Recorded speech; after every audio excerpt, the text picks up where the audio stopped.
In the early hours of April 18, 2016, a chilling crime unfolded inside the Creekside Church of Christ in Midlothian, Texas, leaving a small community in shock. Surveillance footage captured a figure, dressed in tactical gear and carrying a hammer, quietly moving through the church. The figure, whose face was hidden, would go on to commit a brutal murder that would haunt the town and those close to the victim. Despite clear footage of the suspect, the identity of the killer remains unknown. Even after more than 8 years, the investigation continues, and the community is left wondering who is behind this unspeakable crime. This is the case of Missy Beavers. Let's get into it. Let's dive into Missy's background and life to better understand the woman who was taken so tragically. Missy Strickland was born in Texas on August 9, 1970. From an early age, Missy had a special gift for making friends. She was known for her outgoing personality and the fact that she never met a stranger. Missy was always the first to offer support to anyone in need, and her warm, welcoming nature left a lasting impression on all who met her. After graduating from Jaboro High School in 1988, Missy went on to earn a bachelor's degree from Charleston State University. She started her professional life working in retail, but her career took a different turn in 1998 when she married Bevers. Around this time, Missy decided to return to school to obtain her teaching certificate in special education, a field she became passionate about. For several years, Missy dedicated herself to teaching, helping children with special needs, and making a significant impact in her community. However, in 2001, Missy gave birth to her first daughter, Hannah, and she and Brandon made the decision that she would become a stay-at-home mom to care for their growing family. Over the next few years, they welcomed 2 more daughters, Allie and Sarah. Missy's love for her daughters was immeasurable. She dedicated herself to being a loving and supportive mother, always encouraging her children to chase their dreams and never settle for anything less than their best. Once all of Missy's children had grown past their toddler years, Missy discovered a new passion: fitness. Her interest in fitness soon turned into a new career path. She embraced her role as a teacher once more and became a Camp Gladiator instructor, leading fitness classes at the Creekside Church of Christ. Missy's fitness classes were usually held outdoors in the church parking lot, but when the weather didn't cooperate, she would move them indoors. She found great joy in this new role, where she could inspire others to lead healthier lives. To stay connected with her students, she often used Facebook to post updates about class times, locations, and weather-related changes. It was on Facebook that Missy made a final post the night before her death. She wrote, "If it's raining, we're still training. No excuses. You are gladiators just before 9:30 p.m. Before falling asleep, Missy spoke to her husband, Brandon, who was away in Mississippi on a long-planned fishing trip. Their conversation ended with a heartfelt exchange of "I love yous," and those would be the last words they ever shared. In the early hours of April 18, 2016, Missy woke up at 3:30 a.m. to prepare for her class, which starts at 5 a.m. She had scheduled her class as usual, but that morning, rain made her decide to move the session inside. She arrived at Creekside Church at 4:16 a.m., parked her truck under the awning, and began to unload her materials. 4 minutes later, at 4:20 a.m., Missy entered the church. Unbeknownst to her, the suspect had already made their way inside the premises. Missy walked down the hallway toward the southwest corner of the church. However, as she entered that area, she unknowingly stepped out of range from the church's motion-sensitive surveillance cameras, causing the footage to stop recording. The unfortunate consequence of this is that the subsequent assault on Missy was not captured on the cameras, and no visual evidence exists for that part of the incident. After attacking Missy off camera, the suspect calmly walked down one of the hallways. It is presumed they exited the building in the same manner they entered. At approximately 5 a.m., some of her students began arriving for class, but when they reached the southwest corner of the church, they found Missy lying lifeless on the ground. Blood and broken glass were scattered around her, and she was clearly the victim of a violent attack. By this time, it was evident that the crime had occurred within a very narrow time frame, and the students immediately reported their findings to the authorities. And one of them called Brandon to inform him of the tragic situation. Brandon, who was in Mississippi at the time, quickly rented a car and began the long journey home, which would take him approximately 9 hours. By 5:10 a.m., emergency responders had arrived at the church and began attempting to save Missy's life. They found her in the hallway near a pool of blood. They noticed several tools, including a large hammer, scattered nearby. The hammer was identified as belonging to the church. The first responders did everything they could, but unfortunately Missy could not be saved. She was pronounced dead at the scene. The surveillance footage, which has become an essential part of the investigation. The footage, which has been widely circulated, shows the suspect walking through the hallways of the church, breaking things along the way. Interestingly, the suspect does not appear to be in a hurry or displaying any sense of urgency. They moved with a certain calmness, which many found unsettling. This seemingly nonchalant behavior is particularly eerie given the violent nature of the crime they were about to commit. One of the most notable aspects of the footage is the suspect's attire. They are seen wearing tactical gear from head to toe. The presence of this gear suggests a deliberate attempt to avoid identification. The attire was designed to obscure the suspect's physical features, making it harder for law enforcement or witnesses to identify them later. Given the fact that the church had surveillance cameras installed, it seems highly probable that the suspect was aware of their presence.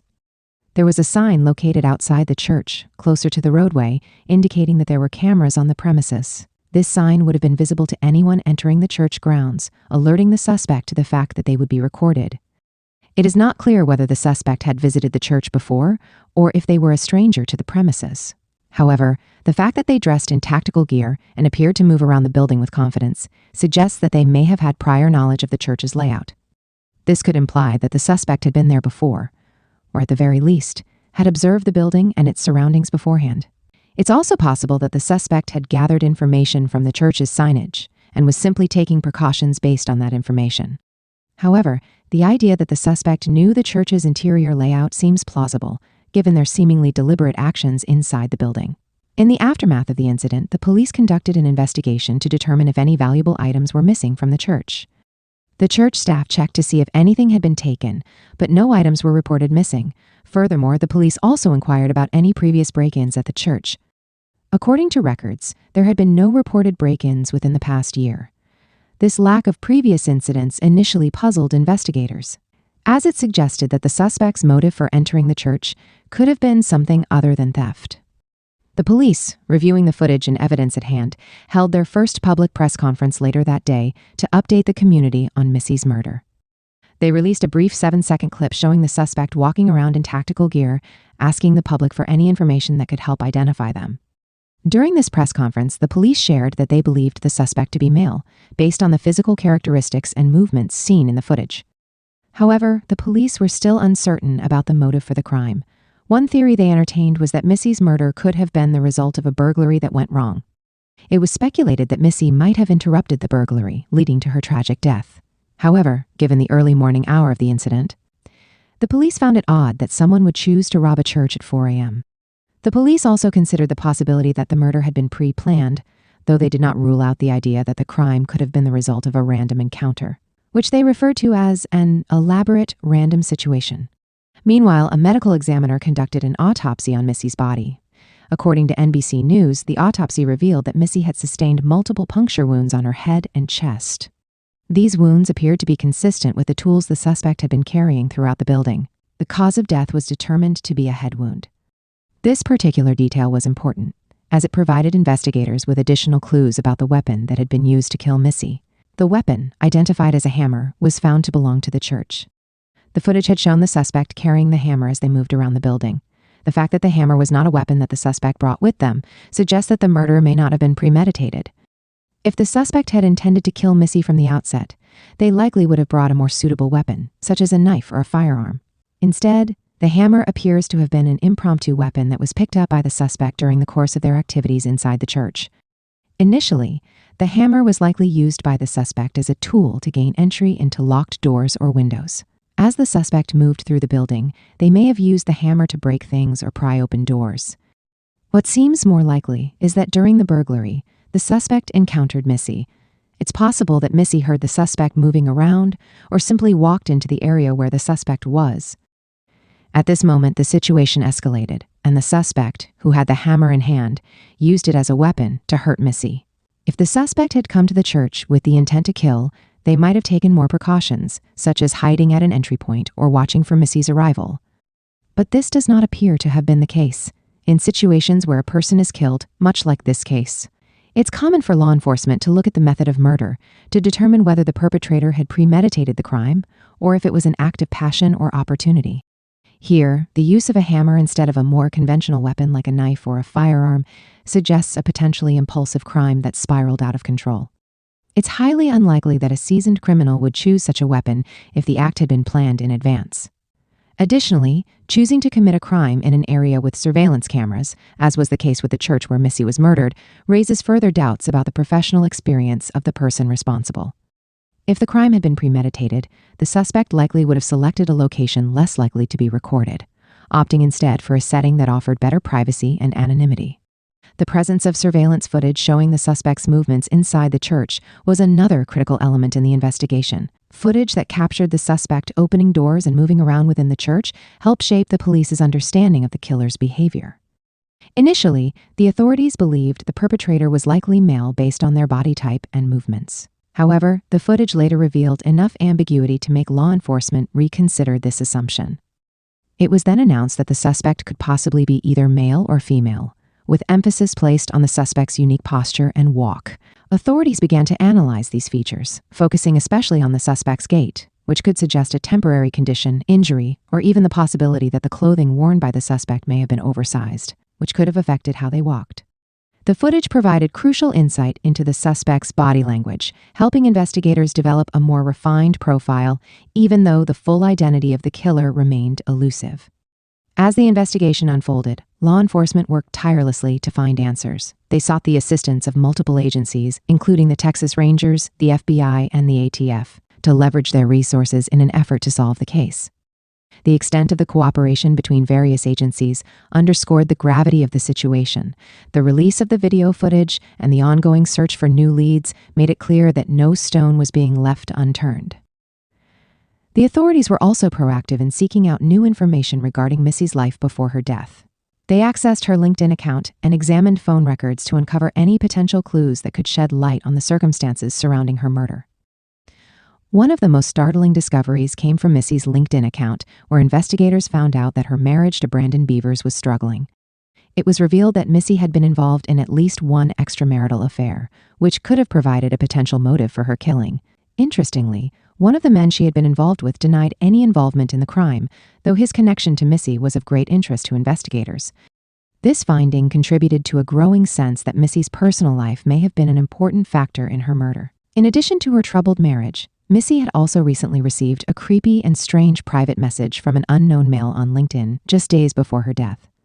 Although the contents of the message were not released to the public, this piece of information sparked further questions. Why had Missy received this message, and could it have been related to her murder? This revelation left some people questioning the police's decision to make such sensitive details public. On the one hand, law enforcement might have hoped that disclosing these potential motives could spark new tips or connections from the public.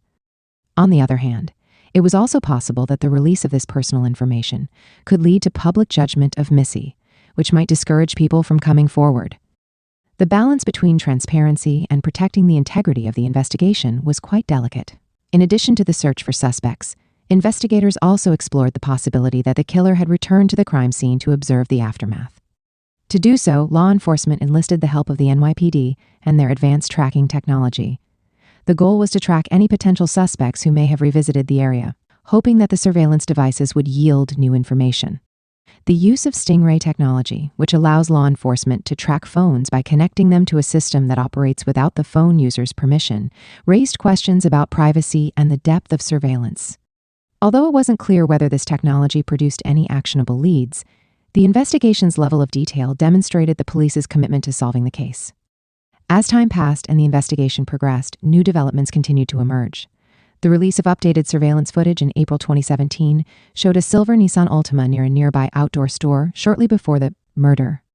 The car's behavior raised suspicions, though law enforcement did not initially connect the driver to the crime. The car's slow movement and the switching off of its lights before turning them back on seemed odd given the timing and proximity to the church, but the driver has yet to be located. Despite this, it was clear that the car may hold valuable clues about the perpetrator's actions before the crime took place. With each passing year, the case became more challenging. Despite receiving tips and new information from the public, the authorities struggled to make significant breakthroughs. As the case marked its 2-year anniversary in 2018, the police emphasized that they were still collaborating with other agencies and exploring new leads. The investigation into Missy's murder continued, but significant updates remained sparse. By the 5th anniversary in 2020, the police reiterated that the case was not considered cold, and they continued to receive tips.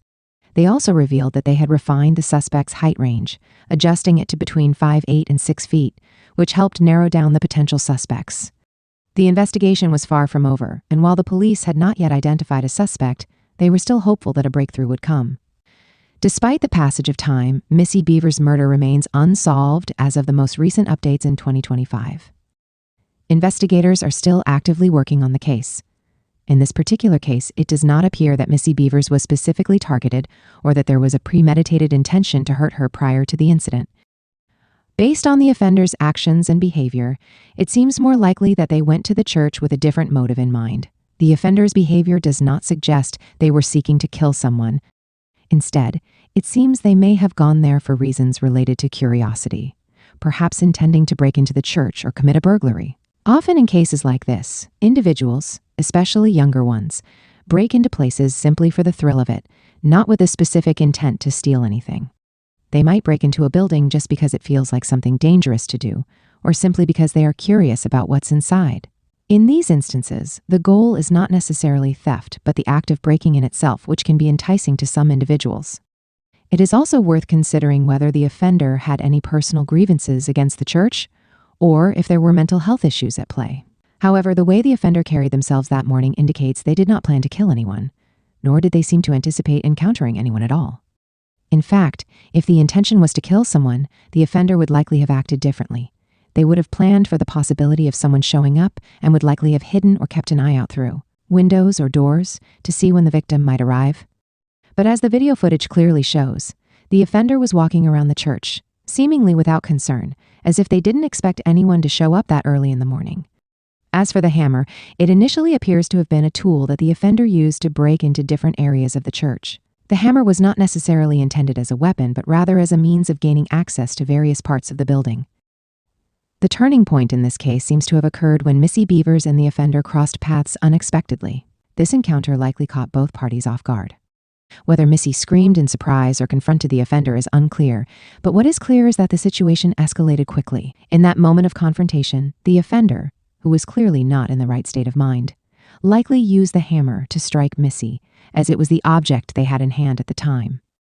Although no items were stolen from the church, the act of breaking in still constitutes burglary. The offender's initial intent may have been to either steal something or to damage property. But when the situation turned violent and Missy was killed, the offender likely fled the scene, leaving everything behind in a hurry. This is often the case when a crime escalates unexpectedly. The offender panics and flees without taking anything. The killer in this case demonstrates a mix of impulsivity and calculation, revealing a layered and unsettling psychological profile. From the available evidence, it seems unlikely that they had a personal connection to the victim. This suggests their actions were more opportunistic than targeted, driven by circumstances rather than a premeditated plan to harm Missy. The tactical gear they wore hints at a deeper psychological need for control or a fascination with authority. Perhaps the perpetrator harbored unfulfilled fantasies of power, imagining themselves in a position of influence, such as law enforcement or the military. The choice to dress this way might have been a means to indulge in those fantasies, projecting an image of authority that they couldn't achieve in their real life. This choice also reveals a level of forethought, suggesting they were prepared to conceal their identity, but not necessarily to encounter another person. Their erratic behavior inside the church, captured on surveillance footage, paints a picture of someone mentally unstable or emotionally detached. They seem to wander aimlessly, breaking into areas with no clear goal, as though the act of being there, breaking the rules, was a form of gratification. This behavior could indicate a deep-seated frustration, a desire to rebel against societal norms, or even a thrill-seeking mentality. The hammer, which they initially used as a tool, became a weapon when confronted unexpectedly. This shift underscores the impulsive nature of the crime. The attack likely stemmed from panic, fear, or an uncontrollable burst of aggression. After the crime, the killer's ability to remain undetected for years suggests a highly secretive nature or a life marked by isolation. They may be someone who keeps to themselves, avoiding interactions that could expose their inner struggles or their dark secret. This aligns with the fact that they have not confessed to or spoken about the crime, highlighting their ability to suppress guilt or rationalize their actions to avoid mental collapse. In terms of solving this case, the reason it remains unsolved after several years can largely be attributed to the fact that the offender and Missy Beavers did not have any prior connection. In most homicide investigations, authorities try to identify individuals who had relationships with the victim before their death, friends, family, CO workers, acquaintances, or anyone else who might have had a motive. They reverse engineer the investigation by exploring the victim's personal life, looking into their phone records, social media history, and so on. But in this case, the offender likely did not know Missy personally, which means there is no clear connection to trace. The offender may have chosen the church randomly or simply because it was accessible at that time, making it even harder to find a direct link. Given that the offender may have had no connection to the victim, law enforcement has been left without much to go on. There may be nothing to connect the individual to the crime scene other than the video footage, which shows the person but does not provide enough identifying details. Unless someone comes forward with information or the offender makes a mistake and inadvertently reveals something, it could be very difficult for the case to progress. Sadly, unless a break in the case comes from new information, this crime may remain unsolved for the foreseeable future. The offender could still be alive or may have passed away, and without new evidence or a confession, it is hard to see how they could be identified. The investigation continues, and authorities are still holding out hope that someone will come forward with the crucial piece of information that will bring the perpetrator to justice. For now, there is a $150,000 reward for information leading to the arrest of the individual responsible. Missy Beavers' family, especially her 3 daughters, Allie, Sarah, and Hannah, deserve answers and justice. They continue to hold out hope that the person responsible will be held accountable for their actions. The community continues to support the search for justice, and the case remains open in hopes that one day, someone will provide the information needed to solve this crime. And that brings us to the end of today's case. If you have any information or thoughtful insights about this case, please let us know respectfully in the comments section. Don't forget to like and subscribe to stay updated on future cases, and until next time, when we explore another bone-chilling case, right here on Slice of Darkness. Stay vigilant, stay safe,